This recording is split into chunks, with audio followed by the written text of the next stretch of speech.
Everybody's got an opinion, but this is the bottom line.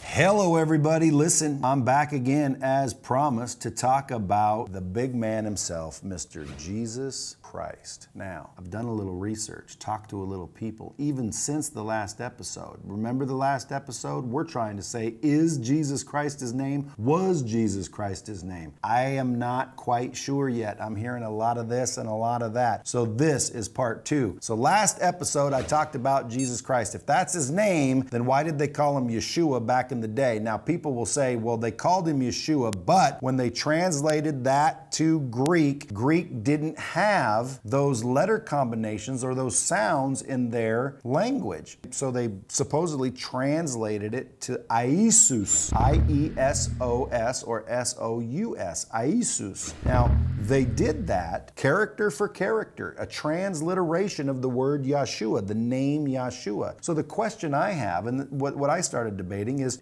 the name that you're given a sound, or is the name you're given a set of letters? I couldn't quite figure it out. The bottom line is, the name you're given is a sound. The letters are there to try and get that sound out of your mouth. So, if my name was Jerry, as an example, and you go to Mexico, they don't pronounce their J's. They would say my name is Harry, right? In America, I'm Jerry. In Mexico, I'm Harry. No, I disagree. What I say is my name is Jerry no matter where I am. My name is Jerry because someone said my name is Jerry, and in America, the letter J-E-R-R-Y would allow me to understand Jerry, and I would pronounce that name correctly because the name is Jerry. When I go to Mexico, my name is not now Harry. They're mispronouncing my name. And if they can't say it at all, you know what people do? Here's what people do. We used to have a person that worked with us and we couldn't ever pronounce their name, so we just gave them a new one. And I think possibly that's what happened. They don't have these name combinations. They couldn't say these names. So what do? Especially Chinese names. Like someone says, you know, what's your name? And someone says, and they go, we're just going to call you Joe. Okay, that's changing their name. Their name was, but we don't know how to say that. We don't know how to spell that. We don't know how to read that. So you know what we do as ignorant individuals? Rather than try to learn their name and say their name with the respect that it deserves and the respect that they deserve, we just change their name. We just say, you know what? We don't know how to say all that, so we're just gonna call you Joe. That's why wherever you go, you see people maybe from a different origin and you say, what is your name? And they say Bob. And you know it's clearly not Bob because they can barely say Bob themselves.